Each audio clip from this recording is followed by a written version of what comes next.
How's it going, everyone? We've got quite a few PlayStation 4 and 5 game updates to go over in this video. Big update on the exclusive Rise of the Ronin, which I am super excited for. Just don't love the release date of the game, but nonetheless, we'll talk about it. I love the fact that the game is coming out quicker than I had initially expected, but don't love the day because it coincides with another major release. But we have some information on that. A bit of a dev update on Death Stranding 2. I think this game is still a ways away, and I think it'll end up being a 2025 title, but we'll talk about that. And a JRPG that I am very excited for coming in 2024, adding to the stacked lineup of JRPGs. Coming out a little later in the year in April, but Eiyuden Chronicle 100 Heroes gets its key features trailer and a lot of new information out as a part of that. But we'll talk that briefly at the end of this video. Now, before we get into this video, I just want to ask you guys, please like this video and do leave a comment with your thoughts. It really does help out the channel a lot, and it is much appreciated.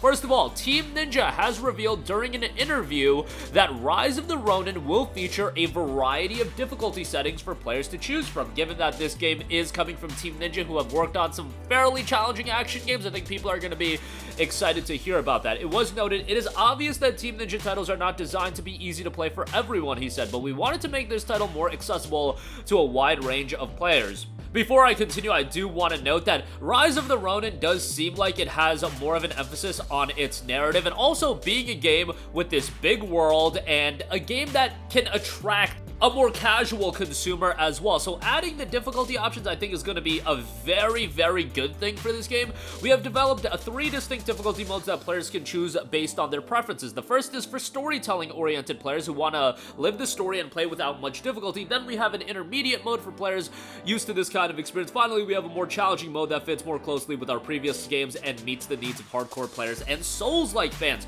Perfect. Love that. I love the fact that we can get difficulty settings in a game like this. I have been vocal about the fact that I suck at Souls-like games, and it's not for me to be like, oh, yo, Elden Ring or Dark Souls should add difficulty options. Like, no, they shouldn't. If the developers think for their vision, difficulty options should not be in the game, more power to them. Difficulty options then not being in the game doesn't do anything for me. I still enjoy the FromSoft titles, even if it's not as much as everyone else, just because it's more of a get good kind of thing. But with Rise of Ronin, I think most people are going to stick with the intermediate difficulty, and it looks like that is going to be something that is going to be fairly accessible, and then the hardcore mode is going to be more so for your Souls-like fans. And then if you do want to go a more easy route, they're going to have that as well. But if you look at Rise of the Ronin in totality, it does seem like this is a game that's trying to attract people outside of your typical Team Ninja sphere. Like, I foresee Rise of Ronin will be a bigger game and a bigger release than, let's say, a Nioh or a Nioh 2. I foresee this being a pretty major release, especially because this is the big PlayStation exclusive for the early portion of the year. If you eliminate Final Fantasy VII Rebirth, which is a timed exclusive, Last of Us Part 2 Remastered is a remaster, and Helldivers 2 is a smaller release. So when you take into that, Rise of Ronin is really the big exclusive release. Now, the game is scheduled for a release on March 22nd, and I don't know who planned this. I get it that, you know, you gotta get these games out when they're ready to go, and you gotta make a return on the investment, but man, we got a lot of weeks to pick from. We got a lot of days to pick from. We really gotta drop this game on the same day as Dragon's Dogma 2. We really gotta drop 2 expansive open world titles on the same day like this. Like, this is a case where I do think these 2 games being released on the same day is going to impact their sales on one another. Look, Dragon's Dogma 2 is gonna be a $70 game. By all accounts, Rise of the Ronin is gonna be a $70 game. You're talking 2 major time investments as well. Take the price point out of it, $70 a pop. You're talking about games that are potentially going to be 50 plus hours. I don't know how lengthy Rise of the Ronin is, but I'm pretty confident in saying Dragon's Dogma is going to be a significant undertaking.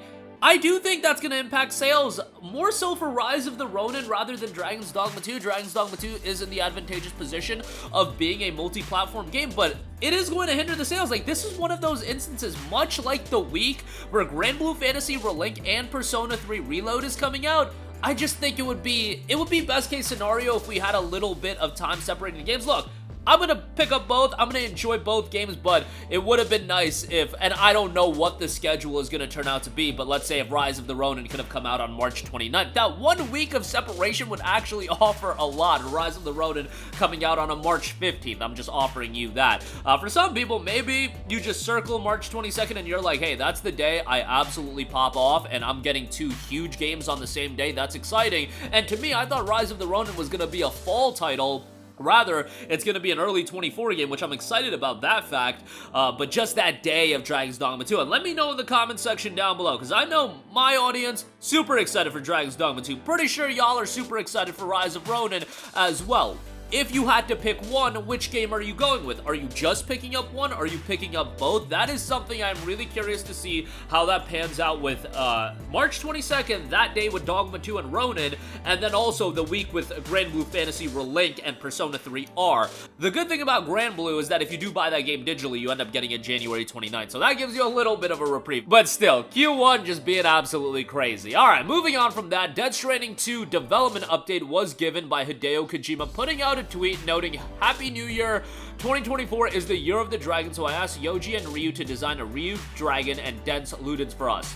This year will be another year of simultaneous production of DS2 and OD. DS2 still has some ADR left, and we will start recording Japanese voiceover. I want to concentrate on creating games, so I would like to limit my business trips, but I can't do nothing because I have to shoot for OD, collaborate with Avengers, make DS into a movie, and work on other video projects. In addition to production, I am also planning to add another writing series, not only for Anan, but also for other projects. We are also planning to run a special program on HitTube, which we have been neglecting as a trial. We may also revive Hide Radio in the future, so it's going to be a tough year, but I hope to enjoy this year of the dragon. Thank you for your support this year.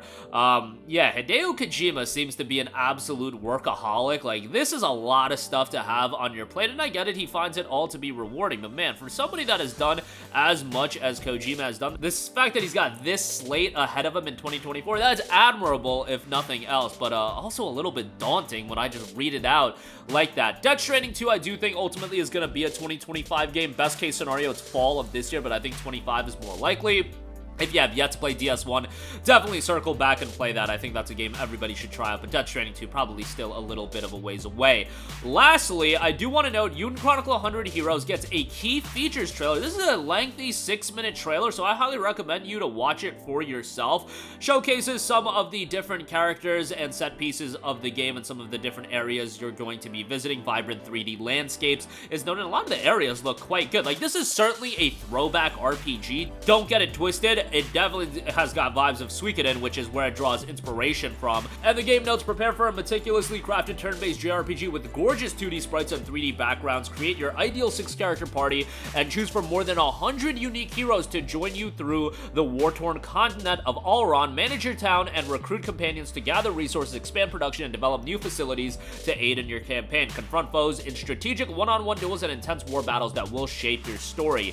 Now, the game will be available day 1 with Game Pass, so good on 505 for getting that bag. It will have a digital deluxe edition, which I believe is doing the early access gimmick. Yeah, 48 hours of early access, which is a little bit of a bummer, and you have to pre-order the digital deluxe edition for that early access. You also get some bonus content, obviously, for buying the digital deluxe edition. The base game itself is $49.99, and the digital deluxe edition is $80, and pre-ordering that will get you the early access. $80 is a little pricey. $50 is what it is, given that that game is, you know, going to be a lengthy JRPG, and do expect a lot of these day 1 releases on Game Pass to do the early access gimmick tie-in. Lies of P did it, and a lot of like all of the Microsoft first-party games do it as well. But Lies of P stands out to me as one that did it, because that's a good way to monetize the game while even being on Game Pass. But that is going to do it for me. Again, Rise of the Ronin will feature a variety of difficulty. Answer that question that I asked in the beginning. Rise of the Ronin or Dragon's Dogma 2? I get it, most of you guys are probably picking up both, but if you had to pick one, which one would it be? Death Stranding 2 gets a bit of a development update. Hideo Kojima got a stacked slate for 2024, and Eiyuden Chronicle 100 Heroes gets a brand new trailer showcasing some key features. That's going to do it for me. Sound off with all of your thoughts in the comments section down below. Thank you for watching, and goodbye. Hey guys, we hope you enjoyed the video, and if you did, make sure to hit the subscribe button, and if you're already subscribed, do us a favor and hit the bell icon. This way you'll be notified whenever we post a new video. That's the best way to keep up with all of our uploads, and we usually try to upload 2 videos a day. And with the bell icon hit, you'll be notified whenever we do upload a video. As always, thanks for watching.